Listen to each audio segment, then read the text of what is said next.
Thank you guys for your time this morning to tune in for PCEP QAQI.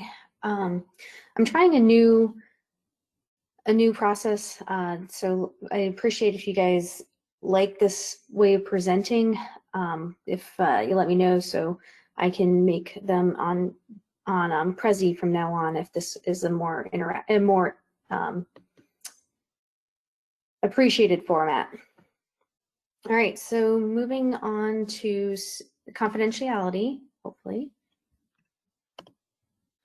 All right, so once again, a disclaimer talking about that the information that's provided here is confidential and privileged, and it's protected under the HIPAA Act, and that we will not be distributing it.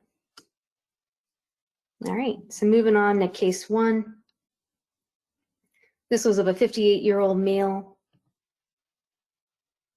EMS was called for a seizure. They had appropriate PPE with a HEPA mask as this patient later needed it.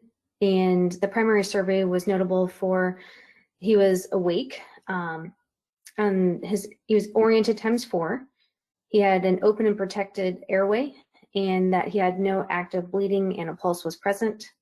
Initial vital signs were heart rate of 78, blood pressure 164/113, respiratory rate, initial respiratory rate and SpO2 was not recorded.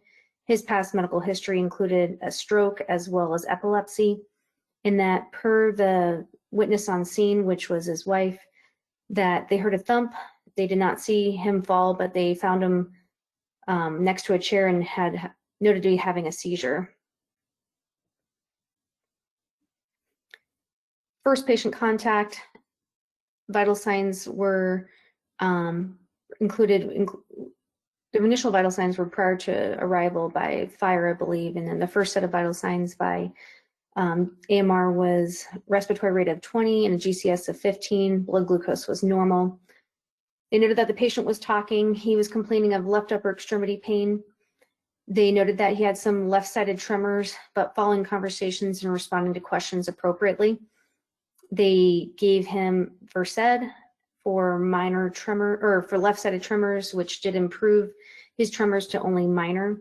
They had given him Zofran, and they started transport approximately 13 minutes upon patient contact, notifying the hospital that this would be a stroke alert. And they noted that while they were extricating and putting him in the ambulance, that he had developed a right-sided fixed gaze, but his orientation was normal. An IV was established, and they gave a second dose, half of the original 2.5 milligrams of Versed because of his left-sided tremor. They noted that his tremor did subside. In that, I'm just making sure I don't have anything on the box on the right that I need to discuss. And that 3 minutes after receiving the second dose of Versed, they noted some periodic apnea, so they placed him on a nasal cannula. His stats maintained as within normal limits, and then his end-tidal CO2 became substantially low at 8, which might have been a reading error that would suggest that the patient was hyperventilating. They noted that his apnea became longer and that they started to put him on a non-rebreather, although some of the documentation suggested it was actually bag valve mask. They moved towards intubation because of his worsening ability to protect his airway. They gave him etomidate, succinylcholine, intubated him on first pass success, and subsequent vital signs noted that his heart rate was 96, blood pressure 142/89. His respiratory rate was 10 and assisted, and his GCS was 3. They gave appropriate post-intubation analgesia and sedation and arrived at the hospital. One of the things that the crew had documented is that they provided comfort care, which I want to talk about when we move towards discussion. So in general, for this care, this case, I thought that early blood glucose obtainment was a good choice. Pertinent past medical history was obtained, documented, and as well as the immediate history preceding EMS arrival. They got access, they did a neurological exam, they did a BLS airway, and escalated to an ALS airway as the patient's respiratory efforts declined. they were able to get first pass success, and they did appropriate sedation and had appropriate PPE for an aerosolizing procedure. The gray on this is that, was this patient in status, and does status differ depending on how they present? One of the things that I believe that this case is still in process. So one of the things that I'm bringing up is that comfort care in your narrative, if it's not provided, is not indicated or not recommended to be documented. And comfort care usually, or comfort care in the medical field, is end of life care that helps or soothes a person who is dying. This patient did not receive comfort care, they received supportive care. And that differs, especially if this ever goes on to review the family or the patient or a lawyer asking why comfort care was provided to this patient. And that one of the other concerns here is that the receiving doctor had noted or had brought up to our office that this patient was RSI'd in the ambulance, and that if you're able to ventilate an oxygenated patient and you are moving towards a decision for RSI, if you've already arrived to the hospital, then you continue to ventilate and oxygenate them and bring them to the emergency room to be assessed and for definitive airway to be pursued or not. Follow-up for this case: in the emergency room, his labs were significant for an elevated lactate. His Keppra level, which is his anti-epileptic, was subtherapeutic. He also was anticoagulated, and for his thrombus history that led to his seizure disorder, and he was super therapeutic. They noted that he had a urine that was suspicious for infection, and that his urine drug screen was only significant for the benzos, which was likely the Versed that he received. He had some imaging that confirmed where the ET tube was placed and noted to be at the carina. This was repositioned. His head CT showed no evidence of bleed or other injury. Neurology was consulted. They recommended loading him with Keppra. There was question to his hemiparesis or hemi presentation as being possibly Todd's paralysis. He was extubated in the emergency room 2 hours after arrival. And for the hospital course, they admitted him for left partial status epilepticus and acute respiratory failure. They noted that at the discretion of his PCP or his neurologist, that they were working on down titrating his Keppra prior to his presentation with EMS, in that they think that his urinary tract infection likely contributed to lowering his seizure threshold in conjunction with his titration down of his antiepileptics. He was discharged on hospital day 2 without any subsequent seizures during his hospital course. So I thought this would be a great time to review some of the information regarding seizures. Seizures estimated to affect the US population, about 1.2% of the US population. It's a disorder of the brain. You have to have 2 or more seizures to be considered to have the diagnosis of epilepsy, and that a patient can have more than one type of seizure presentation. There are 2 broad categories for seizures. They include generalized and focal seizures. Generalized seizures affects both sides of the brain. They may present with absence or petit mal seizures, which is rapid blinking or staring into space, or they may present with tonic-clonic activity, which is also known as grand mal seizures. They may cry out, they may have a loss of tone, and they may have muscle jerks or spasms. In one particular study that looked at approximately 50 cases of patients that had seizures during EEG, they noted that the seizure for tonic-clonic activity usually lasted anywhere from 16 to 108 seconds, with the mean being 62 seconds. Focal seizures affect one part of the brain, and they're also considered or also known as partial seizures. A simple focal seizure can lead to twitching or a change in sensation. They may say that they have an abnormal taste or smell. They may be complex, and they can make the patient appear to be confused or dazed. And then they could be secondary, generalized, where they begin in one part, but then they spread to include a tonic-clonic presentation. Status epilepticus is associated with significant morbidity, mortality. Mortality can be upwards of 50%. Lifetime prevalence of status epilepticus in patients with epilepsy diagnosis is up to 16%. And there are many types of status seizures.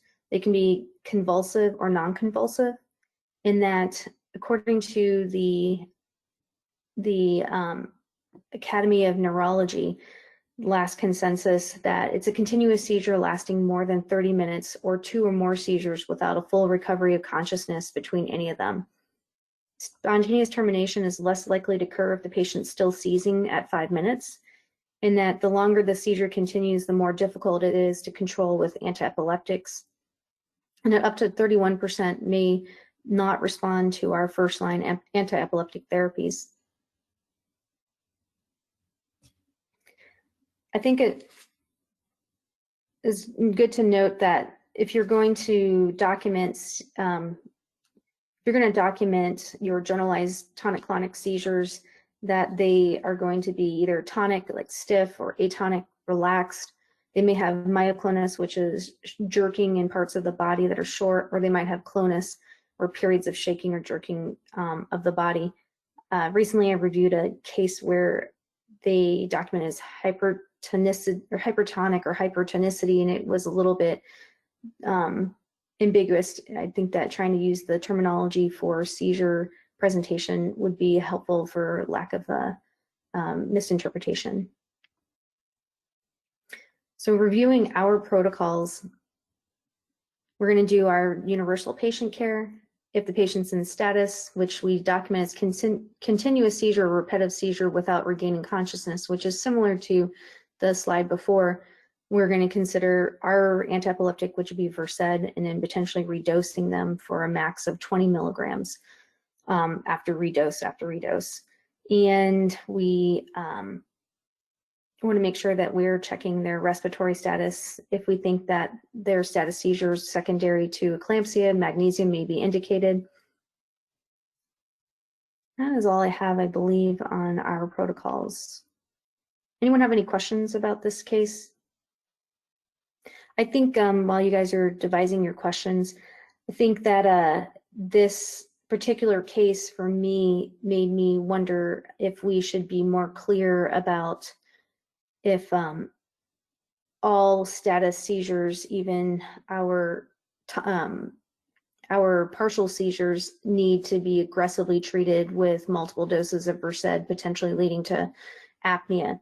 I think that either if you're one of the providers out in the field and you are presented with a case like this, where you have a patient who's oriented, answering all questions appropriately, and has continued partial seizure or one particular extremity or facial twitch along those lines, that it may be indicated, or I would suggest that you call medical control and ask if they want you to continue doing the sedating antiepileptic, or there might be a patient that would benefit from a non-sedating antiepileptic provided in the hospital, that as long as the vital signs and the airway is not an issue, would be maybe a better option for them. Anyone have any questions, thoughts?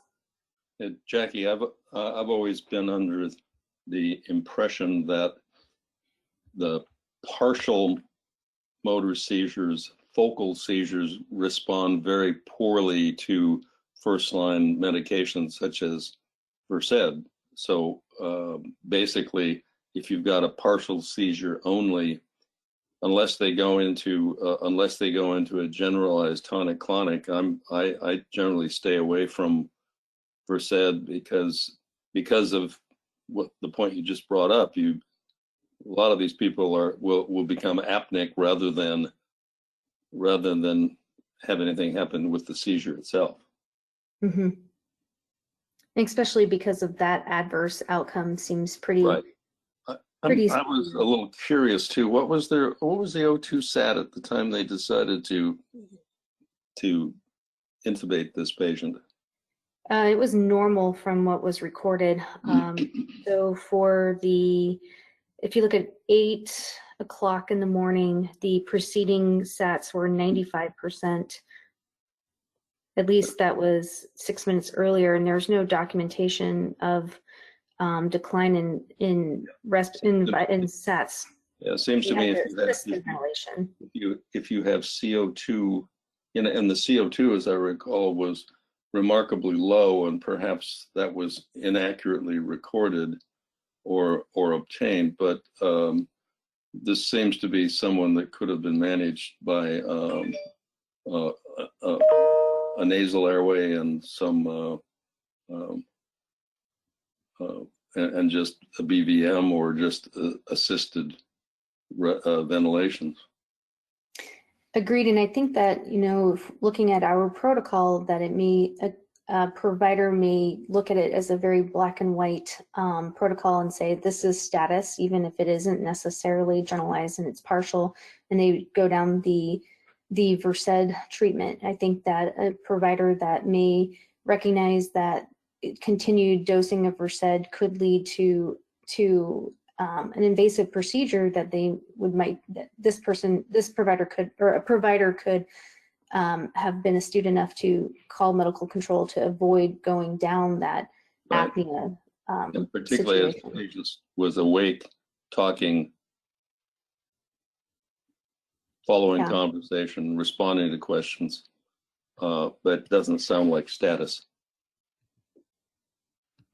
At least what I would define as status. Yeah, at least the status that Right. we come to know as being profound, leading to apnea, hypoxia, aspiration. Right. All right, let me see if there's any other questions and comments before moving. No. Okay. Fantastic. We'll move down to the next. Oh, sorry, I have to go through this a little bit, I think. No. Okay, there we go. All right, case 2 is a 42-year-old female that was regarding an on-ramp on Fourth Plain Boulevard. She was involved in a motor vehicle crash, and her chief complaint was back and arm pain. The providers had surgical mask, eye protection, and gloves. They noted that she was awake. She was oriented ×4. Her airways open and protecting. Her pulse was present, and there was no active bleeding, but they do note that she was pale and clammy. Vital signs were obtained about 7 minutes after initial patient contact, notable for no abnormalities. She wasn't tachycardic, she wasn't hypotensive, and her GCS was documented as 15. Her past medical history included hypertension and diabetes, and the information regarding the accident was that she was a single vehicle, that she missed the on-ramp, overcorrected, and she had hit a curb with the tires. There was no front end damage. The airbags, actually I believe that the airbags didn't deploy, although I have it as they did deploy. She was restrained, she had no loss of consciousness, and she reported to be going approximately 25 to 30 miles an hour. This was at 3 o'clock in the morning. They took spinal precautions, the fetal vital signs that I just talked to you guys about. They noted that she smelled like alcohol, and that the patient had disclosed that she had drank 12 glasses of wine that morning. She reported that she was in a verbal altercation with her boyfriend and that she had left in her car. They noted that she was morbidly obese, 136 kilos, which prevented them from taking traditional spinal precautions. They did get a glucose pretty quickly, and they noted that her sugar was normal, a little bit high actually. In her physical exam is that she had some chest pain, worse with inspiration. They noted that her breast sounds were clear, that her left shoulder had some abrasions. She had some, I believe it was thoracic spine tenderness documented in their physical exam, and that she had tenderness palpation to her left forearm. Her CMS was intact, which I think is what PSM is, and in all 4 extremities. They noted that she was diaphoretic, but the patient had told them that she's oftentimes diaphoretic, and that she gets particularly diaphoretic whenever she drinks alcohol. They got a second set of vital signs, noting that her blood pressure became a little bit softer at 100/70, but otherwise normal for the rest of her vital signs. They did get an IV. They did get a 12 lead. in that they document that they had a delayed or they had a prolonged scene time because State Patrol needed a blood draw. They left approximately 50 minutes later from patient contact. Third set of vital signs show a little improvement in that blood pressure. Then they arrived. They went to Legacy Salmon Creek, and they got a fourth set of vital signs, which showed its generalized improvement again of her blood pressure and normal cardiac. So as for the QA discussion, the assessment I thought was pretty thorough, getting spinal precautions early on with this patient, even if the mechanism wasn't initially all that impressive. They got serial vital signs to give us a trend of if this patient was stable or if she was declining. They checked her blood glucose. They, in fact, got 12 lead on her as well and placed an IV.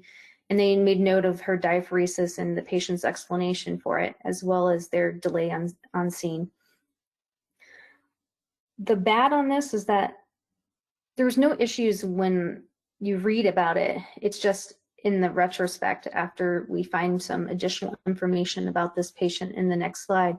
So I think that it's a reminder that those under the influence of alcohol, drugs, make sure you have a low threshold and to suspect the worst or potentially treat for the worst, especially because these patients may not be forthcoming.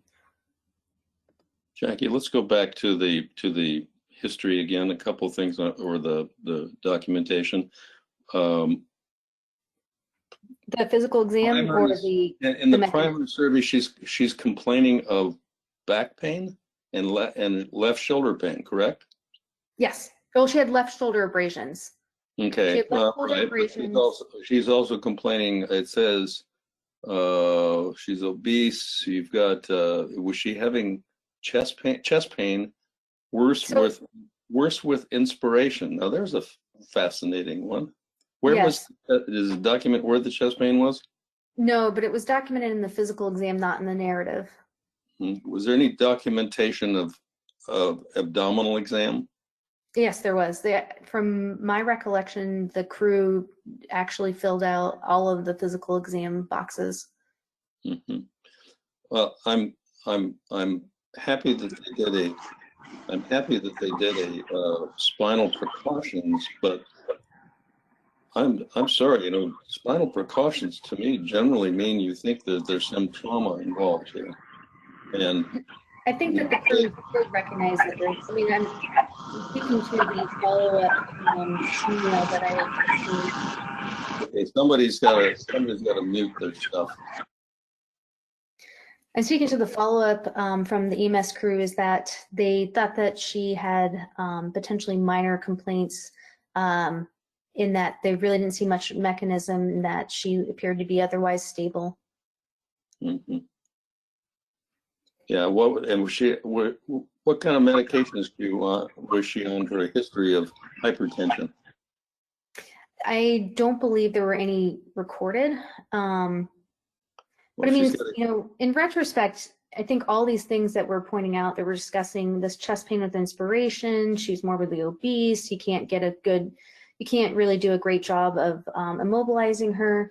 She also is diaphoretic, and she has these kind of soft blood pressures that you're like, oh, I don't know. But she tells you that, oh, I'm always diaphoretic, and she's intoxicated. So I think, retrospectively, a lot of this isn't really clear and concerning, but I think initially you've got somebody that is not all that concerning besides a couple of things that they can explain away. But I think that just really points out that intoxicated, obese, difficult physical exam, potential for that whole force is mass times acceleration is equal to mass times acceleration. She's got a lot of mass going forward to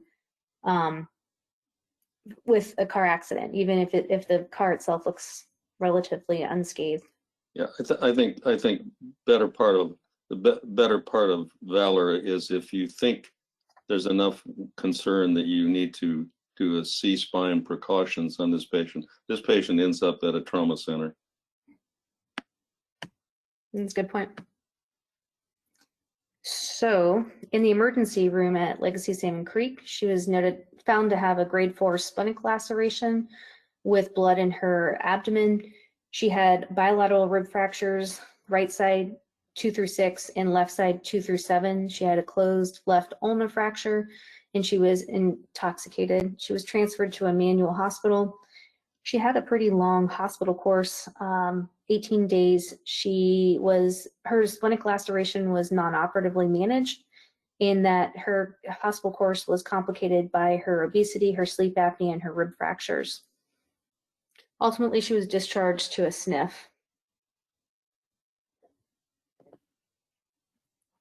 So I was looking through our protocols on full trauma and modified traumas, and I think that, other than Gestalt, other than paramedic judgment is being the only one in our modified trauma that you would meet without necessarily having an objective finding, and with the patient's complaints and exam findings, that this is one that is difficult to that it really takes someone who says, I don't know, this person perception of pain may be off, my ability to examine this patient may be difficult because of their body habitus.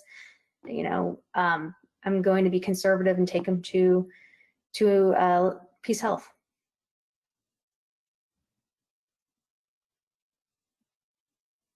Anybody else have any thoughts, questions, concerns? Just interesting. There's a comment about delay on scene time.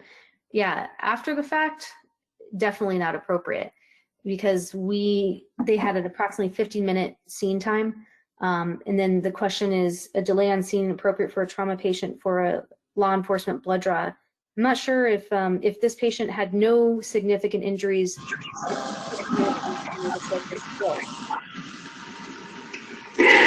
Yeah, I mean, the blood draw can be obtained at the hospital, and I would say, one recurring theme in the trauma cases that slip through is that we underappreciate how much intoxication limits the exam, and so this illustrates that. And then I just think with obesity, I find that I have to remind myself, like, how much would I trust my physical exam, if the patient was covered in 3 or 4 pillows and I was trying to examine that patient through 3 or 4 pillows. So the obesity limits your exam as well. And so I would say, here you've got an intoxicated patient complaining of chest pain after trauma in a single car MBC. So I think even without the benefit of retrospect, you have indications to take the patient to a trauma center. Exactly. And with an obese person who's got a history of hypertension, those are hypotensive blood pressures. Now, why doesn't she have a rapid? Why did she not have a rapid heart rate? Well, we don't know what medications she was on, because nobody they didn't seem to record that. But also, sometimes blood in the peritoneum causes vagal stimulation, which slows your heart rate.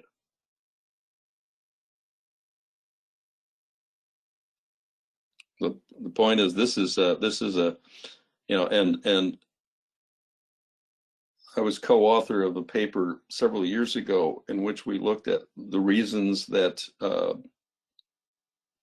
medics take patients to trauma centers. We were trying to evaluate the effectiveness and the utility of the current ACS, at that time ACS guidelines for trauma triage. And the number one reason paramedics took someone to a trauma center was paramedic discretion, that this was a patient of concern.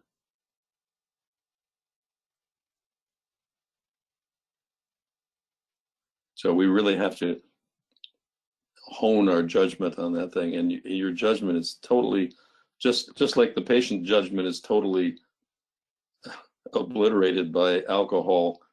The presence of alcohol in that patient, clouds our judgment sometimes too.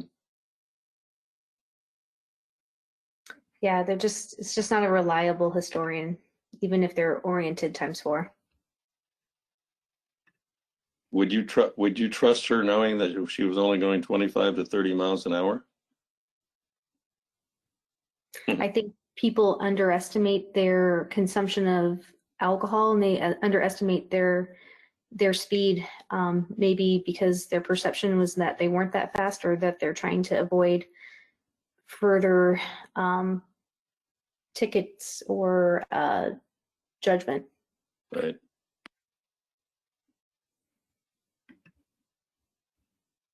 All right. If no other questions, we'll move forward to the next case. All right. Sorry, I'm just moving my comment screen down real quick.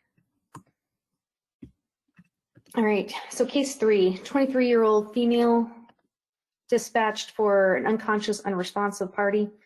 The patient, or I'm sorry, the PPE by the providers was appropriate for the highest aerosolizing procedures.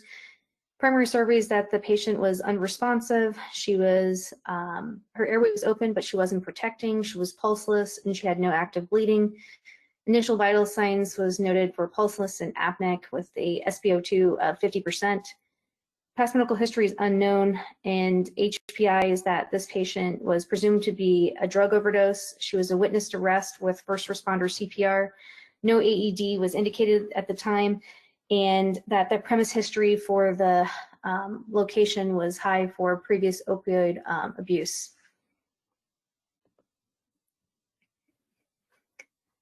Initial patient contact, I think actually it was Vancouver PD, was performing CPR.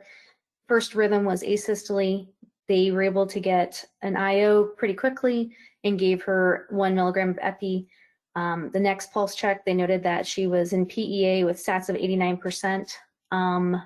They were unable to put an OPA in, so because of jaw stiffness, so they placed a nasopharyngeal airway. Physical exam, they note that she's got pupils that are 5 millimeters bilaterally. There was a lot of emesis coming from her oral pharynx. Her breath sounds were congested sounding in her upper and diminished or not accessible in her lower quadrants or her lower lung sounds. And that they did reassess her lung sounds frequently throughout the encounter. They gave her another dose of epi for that PEA. They gave her 2 milligrams of Narcan. And on the next pulse check, she did sustain ROSC, heart rate of 162, blood pressure of 141/89, respers assisted were 16, and her end-tidal CO2 was 14. There was discussion between AMR and Vancouver Fire regarding treatment of her SVT, her heart rate of 162, which was narrow complex, and ultimately it was decided not to treat and just more support. Her SATs were noted to be 84%. The crew, the pre-hospital providers were moving towards delayed sequence intubation because of her hypoxia, and they gave her 180 milligrams of ketamine. The subsequent vital signs noted for improvement in her heart rate to 109, but hypotensive at 87/55, and her SpO2, despite delayed sequence, was now 76%. They were able to get an OPA and provide positive pressure ventilation with PEEP. They gave her another dose of Narcan with no change, and they started transport. They notified the hospital about a cardiac arrest alert, and that her blood pressure on the next set of vital signs were noted to improve with what I believe is going to be just airway management. I didn't see any IV fluids. They noted that she was still hypoxic, so they placed an iGel, they suctioned her, and that despite these measures, she still was hypoxic at 64%, and they arrived at the hospital. I believe the 12 lead, there it is. This is the ROSC 12 lead. In discussion with follow-up or feedback for the crews, I thought that ACLS care and multiple attempts to normalize their SATs were really good measures. They did get serial vital signs. They documented most, if not all, of the interventions and their thought process. Narcan and cardiac arrest, I think that from what I believe that they were bag valve mask and NPAing her, but in cardiac arrest, your ventilations are going to be sufficient. You're not going to reverse a cardiac arrest at that point because of giving an opioid antagonist. There's no need to give vasoactive meds for narrow complex tachycardia. That you really want to be moving towards IV fluids and optimizing their SATs. In that, with intubation and delayed sequence intubation, don't forget to use a nasal airway, which this team did document. In that, if the intubation should have occurred in the house and before being moved, making the difficulties of a moving ambulance not a consideration. In that, if the patient still has a clenched jaw, that a paralytic could be used. And with a GCS so low, there's no real indication to start with sedation before paralytic, and that is in our protocol. So in the emergency room, she became quite bradycardic. She sustained another cardiac arrest that was asystolic. She received CPR and 1 milligram of epinephrine with resolution of her cardiac arrest to ROSC. She was intubated, but it was noted that there was a large volume of emesis that the emergency physician was combating. She was externally cooled. Her labs were significant for low potassium. Her urine drug screen was only positive for THC, and she was quite acidotic despite those measures that were already taken with a pH of 7.01 and a CO2 of 72. In the hospital, because of her unresponsiveness, a CT head non-contrast study was obtained, which was concerning for a possible bleed. But when they sent her back to get a CT scan of the blood vessels in her head and neck, it was noted that it was actually just diffuse horrific cerebral edema from likely hypoxia or a hypoxic arrest. She, going down to the CT scanner, so the time frames that she became really hypoxic, they bronched her. They weren't able to find anything besides some chemical burns, probably from aspiration to her lungs. There was no foreign body or obstruction. She arrested again later that morning and had approximately 20 minutes of ACLS for PEA and asystole, and that ultimately, given the imaging of her head and her already organ failure, her mom made her comfort measures, and she expired that same day.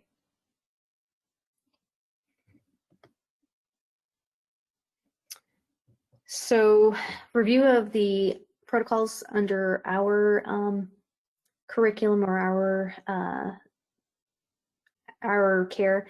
So, intubation in patients in cardiac arrest. We, I think that one of the things looking down on D, that if the patient has trismus, a paralytic may be administered. So, reminding that that's an option. And that, I think that's pretty much all I had in that image. Anybody have any questions? No, we had, this is an interesting case in that, and you did point out that her urine drug screen was negative for anything except Marijuana. THC. So, but another crew, the other case was my case, had been at that place just prior to this.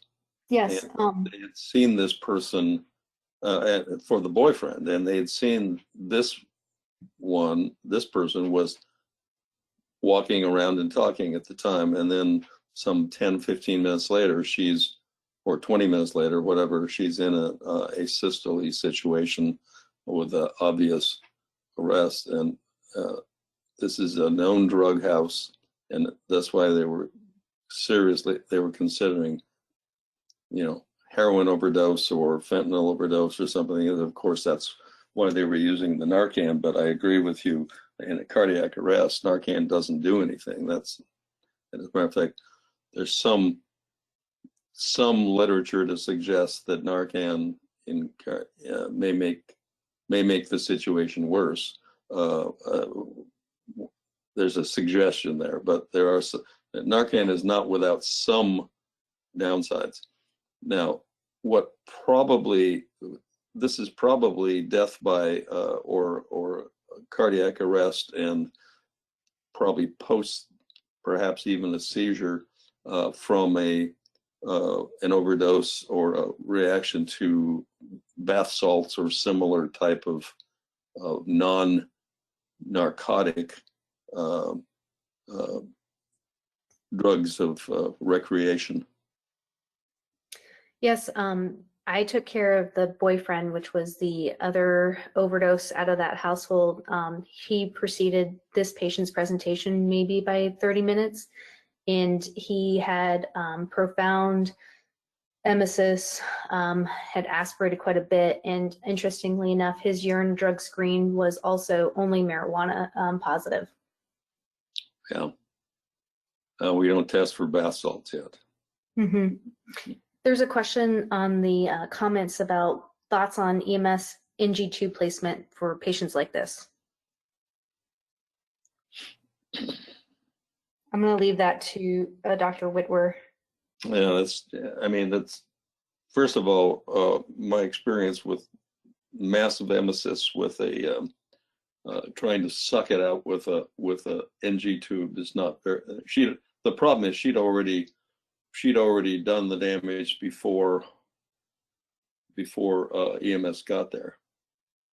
She was noted that her oropharynx and all was full of emesis, and that she'd obviously already, the medic was convinced that she'd already aspirated at that point.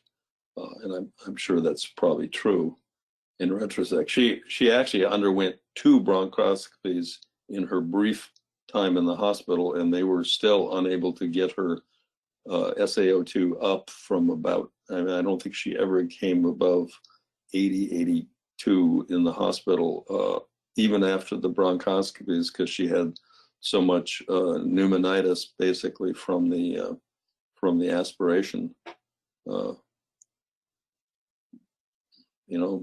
Be careful what drugs you take, I guess. I don't think an NG tube is really good to decompress the stomach if you're worried about air, but it's not very effective for someone who is doing copious emesis. You need just a good suction to get ahead of that. And it's another procedure to put on top of another procedure. So. And this might be a patient that would have benefited from the salad technique that we've talked about a couple months ago. Mm-hmm. Yeah, we'll have to get Jason Jensen to break out his salad, his salad teaching demonstration. Gotcha. Anyone else have any thoughts or questions before the last case? I think I do agree. This patient is one, that O2, their O2 sat on arrival was like 50 in the 50s, 60s, and then they, with some effort, they were able to get it up. At that point, this is not a place for DSI. For if you by that point they were already doing essentially DSI, trying to with a nasal airway and doing bag valving, and they should have just gone ahead. Just gone right for intubation at that point. This is one where you just don't mess around anymore. I would agree on that.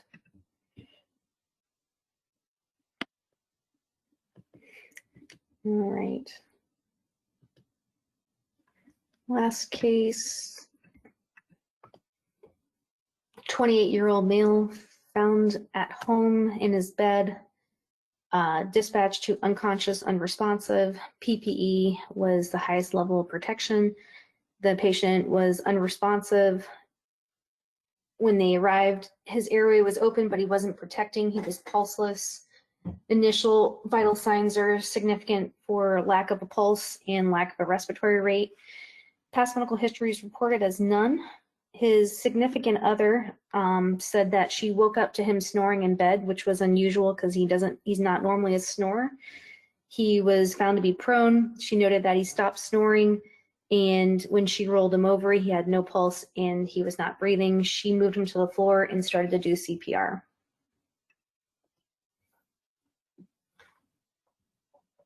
This case was at 3:16 in the morning. An IGEL was placed by Vancouver Fire prior to AMR's presentation. The patient was noted to be in VFib.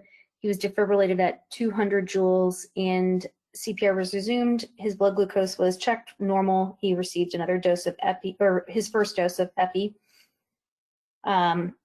He was shocked again on the next pulse check, as well as the third pulse check. He received a dose of epi for his third shock, and he also received amiodarone. He was shocked a fourth time, and these were escalating doses of, or escalating joules, I guess you can call. And then he received another epi for a total of 3. The next pulse check, he was noted to be accelerated junctional, and he got ROSC back, noted to have a heart rate of 89, blood pressure of 132 over 111, and a respiratory rate of 22. He was breathing spontaneously per documentation. The crew elected to secure his airway with a more definitive device besides the supraglottic airway. So they used video laryngoscopy with a bougie, but they were unable to place an ET tube because of jaw tightness. And per the documentation, bucking of the bougie, I believe what happened was that they had placed the bougie, the patient started coughing, and they were unable to keep the bougie in between the vocal cords. So they aborted intubation attempts. They gave him Versed to try to loosen up his muscle tone. And then they rechecked his vital signs. He now is a little bit more, or I guess you can say he's starting to become a little bit hypotensive. His heart rate is 81. His blood pressure is 101 over 63. They attempt to go ahead and make a second intubation with a video laryngoscopy, but this was also thwarted by his secretions and by muscle tone. I think trismus is what they were documenting. They suctioned him and they placed an IGEL quickly afterwards. They decided to use 150 milligrams of ketamine and 110 milligrams of succinylcholine. This time they used DL, but again, this was unsuccessful due to secretions in an inadequate view. He was not hypoxic per their documentation. They aborted that attempt, which is their third attempt. They replaced the IGEL, and they note that he has copious pink frothy sputum, so they work on suctioning him.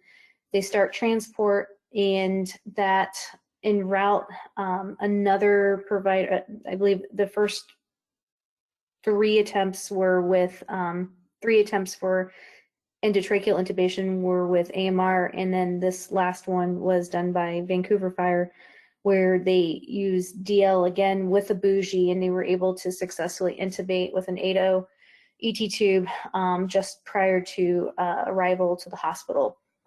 One of the things that I wanted to include or talk about is that the documentation is that they did not manage his airway where he was at. They transported him from the upper bedroom to the ambulance because there was concern that he might rearrest. I think that if we're worried about rearresting, that we should not be transporting. We should be transporting patients that we think are stable.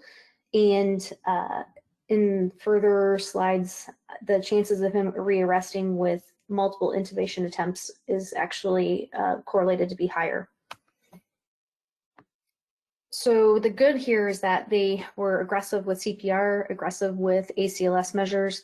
They defibrillated him 4 times before achieving ROSC.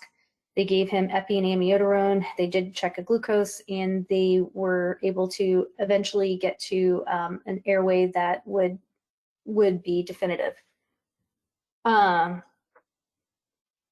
Reviewing our protocol, if you're having resistant cardiac arrhythmias like VFib, VTAC, and they're not responding to the initial first 3 shocks, you may want to consider repositioning the pads, which was not documented, so I don't believe it occurred. And then with so many attempts at intubation, I'd strongly consider RSI. Well, actually, what I should say is that if the patient is moving, even if they're post-cardiac arrest and their hemodynamics are optimized, that RSI may be a good option, especially with spontaneous respiration. Now, of course, after the fact, knowing that there were so many attempts at intubation, trying to optimize their first pass success with RSI meds may have led to a different outcome or a quicker outcome of a goal of intubation. And then at the time when I reviewed this case, there was no documentation in our protocol of how many times we should be attempting intubation, although it was taught preceding my arrival that 2 attempts was considered failed and going to a supraglottic airway.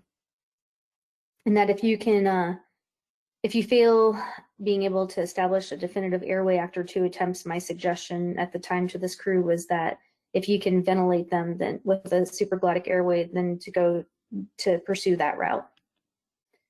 In the emergency room, the patient had a confirmation of the ET tube. He was hypotensive, requiring an epi-drip, and he was intermittently hypoxic, but that was with him due to him having desynchronous breathing.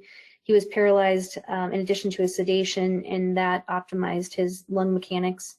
He had a CT scan of his head and for a pulmonary embolism, which showed no abnormalities. He was COVID negative, and the concern was that he might have been a COVID case because of his young age and copious secretions. Ultimately, he was transferred to OHSU because we had no ICU beds at Peace Health.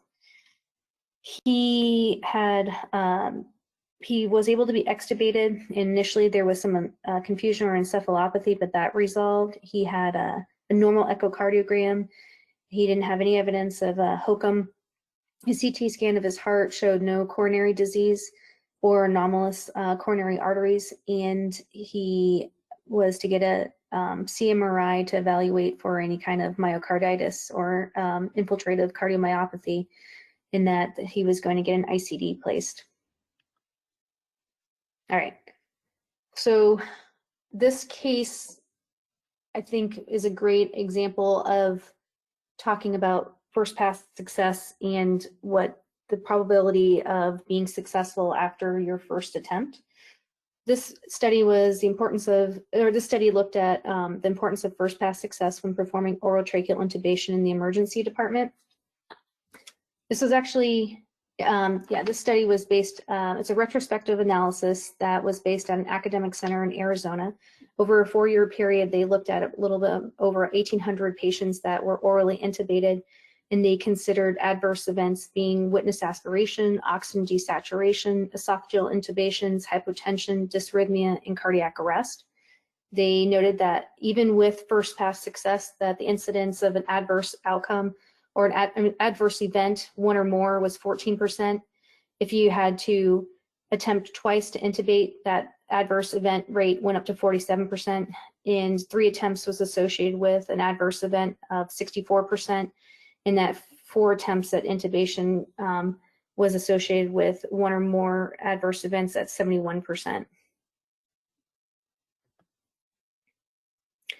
That got me to looking into what, I know that prior I had been told that if you don't get your intubation on the first attempt, that your chances of getting it become exceedingly poor. So I looked into some studies on that information, which I'm presenting here to you guys. So this study looked at failed intubation attempts and what that decreased success rate was. This one was based out of a study in Japan, They used 2 multi-center prospective registries from 2010 to 2013. They noted that there was a little over 6,000 patients that required emergent management, and that of emergent airway management, and that of the 6,000 patients, that 1,151 needed rescue intubation. I think that it might be important to point out that the rescue intubation was what they considered fiber optic, video laryngoscopy, bronchoscopy assisted, but basically anything other than DL or direct laryngoscopy. So they noted that the success rate with rescue intubation, so video again, or any other type, even in the supraglottic, that the first rescue intubation, so your second intubation attempt was 81% success, and then with your third attempt or your second rescue intubation attempt, it was 71%, and that 3 or more rescue intubation attempts was associated with a 67% success rate. The graph on the right here shows you basically that these values of percent of success, and with the bar representing the confidence, 95% confidence interval. So pretty good data. So first pass success rate, or first pass should be what we aim for every time that we move towards intubation, either RSI or without RSI. And that's why a lot of the feedback I give the crews regarding RSI, I reiterate that our protocol says that we should be using a bougie, and that might be your last attempt to get a successful ET2 placement. So trying to prioritize for first pass success, we need to look at provider related factors as well as patient related factors. Provider related is going to be how many intubations has that provider had previously, either mock or live intubations, and then the type of intubations. All intubations are not the same, so mannequin versus operating room versus emergency room and versus pre-hospital setting. That we should be working on and which I know that what we are doing is working on a rigorous training program to make sure that our pre-hospital providers are adept at recognizing and managing airway issues in intubation. In that device selection, I know that not everybody has a video laryngoscopy, but sometimes it appears that there is a choice between video and direct, and that some crews choose direct, and that video has been associated with a higher first pass success rate, and being cognizant of that. Pharmacological agents, that for us, it's going to be more related to, if they have like an underlying muscle condition, such as like Duchenne's or myasthenia gravis, or that if the patient has a concern for hyperkalemia, that we won't be using succinylcholine. So the agents that we use are not harming the patient. So being proactive of trying to determine if what agent you want to use by thinking about what the possible underlying etiology for this patient's presentation. And then patient related would be anatomic or physiologic. So you may not get a very good Mallampati. There may be some issues with like neck mobility or obesity, or that they are already hypotensive or hypoxic prior to intubation attempt. And then one of the things that we have that a lot of other EMS agencies are not fortunate is that we have RSI. So we're really introducing the optimal way of intubating these patients that are considered crash intubations, that are not fasted, and that we haven't really had a good chance of doing a full airway assessment. So we're introducing what we do in the emergency room by using RSI, allowing us to sedate, or allowing us to sedate and paralyze to try to minimize any adverse outcome and increase our first pass success rate. The importance of pre-oxygenation whenever we can, which is in our protocol, as well as maintenance of oxygenation or apneic oxygenation. I don't remember seeing apneic oxygenation, but the next slide is the protocols. And then optimizing hemodynamics both before intubation and then potentially after intubation, because RSI or sedation or paralytics can be associated with a transient hypotension, which the patient may not tolerate, going directly into further hemodynamic instability or cardiac arrest. The image on the right, the graph here is from another study looking at first pass success rate in comparison to paramedics, pre-hospital doctors, and in the hospital. And if you look under pre-hospital paramedics, the minimum max, so the minimum I think is for first pass success is approximately 47%, and then the max success of pre-hospital providers is 78%. And then when you look at the pre-hospital physicians, that the minimum is 71 and the maximum first pass success rate is approximately 88%. I think that the in-hospital physicians, when you look at that, you're looking at it's like 61 to nearly 98% first pass success rate. I think that they have more of a condition that is conducive to achieving a higher first pass success rate in the hospital. But I think that when we look at our pre-hospital paramedics and physicians, that should be closer to each other as opposed to the disparity that we're seeing on that graph. And that reminder that we should be doing everything we can to increase our first pass success. So please use your bougie, and if you have the access to VL, use the video laryngoscopy. So this led to some changes. This case led to some changes in our protocol, which is indicated in this slide. So first is that under the procedure intubation RSI DSI, if an intubation is repeatedly unsuccessful, which is now defined as 2 attempts, I think that there's a little bit of gray area if it's 2 attempts total or 2 attempts by the same provider. I will leave 2 attempts by the same provider, Jackie, because they can switch out. Yeah, so I mean, I guess that's a potential that there could be multiple attempts. Again, just knowing that multiple attempts increases bleeding, swelling, and has a higher likelihood for hypoxia and all the other adverse events that were documented in the previous 2 slides to this one. And then the other thing that changed to our protocol is that intubation in cardiac arrest, that the majority of patients transported in cardiac arrest or have achieved ROSC may only need a supraglottic airway as long as you're able to ventilate and oxygenate.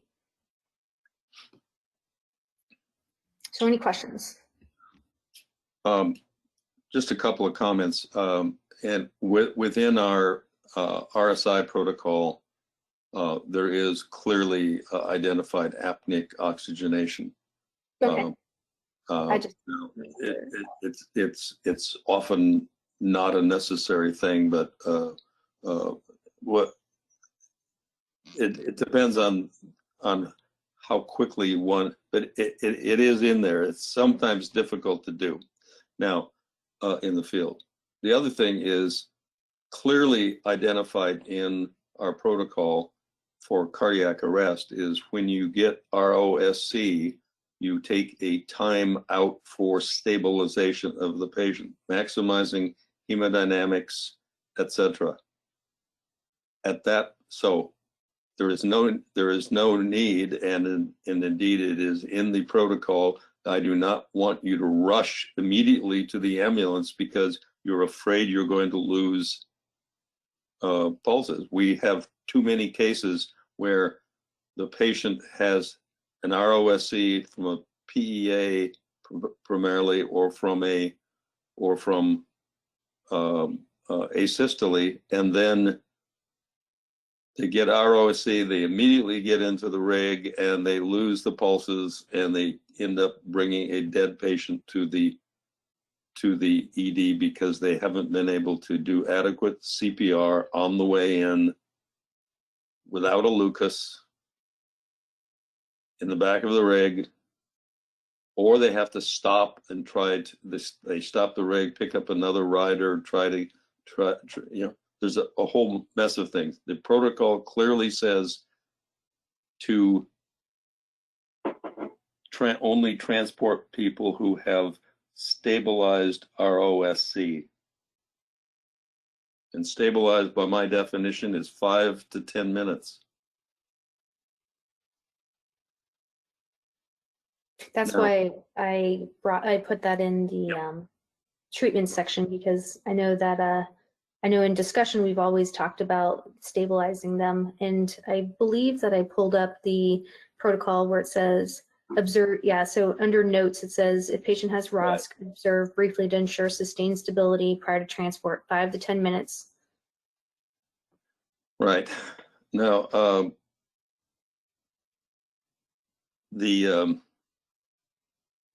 the other thought was on this case specifically. One of the problems that they had with, when they first tried to intubate, and they had the bougie in, and the patient still had reflexes and coughed it out.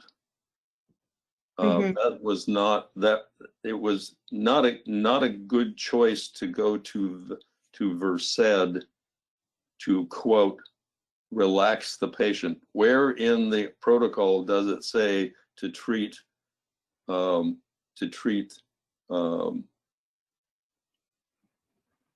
up to treat a pre, to treat your airway reactivity with Versed? Where does it say to treat a gag reflex with Versed? It says treat with a paralytic. So if they had paralyzed and used ketamine on that first as a sedation on that first case, or the first time, I think that they probably, after they spit out, they probably could have placed the bougie and then placed the tube on that, what would then turn out to be the second pass.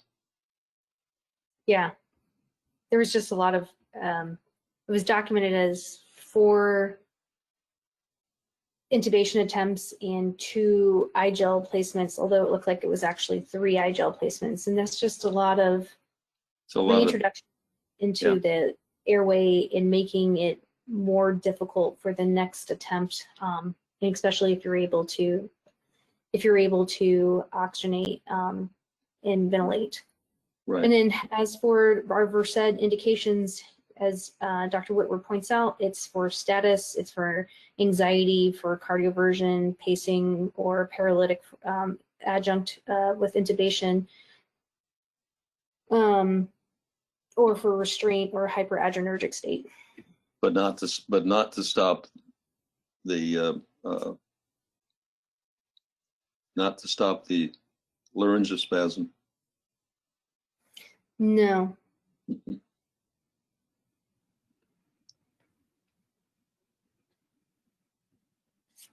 All right, that is all I have for everybody. I don't see any more comments. Anyone want to put in a comment? Please do. Oh, perfect. Dr. Ma added a SurveyMonkey. Please give me some feedback on if you like Prezi for presentations, if that's makes it a little bit more interesting visually, since we've gone to a video format only. All right. Sounds good. Thank you. Thank you. Thanks, Jackie. Thank you, guys.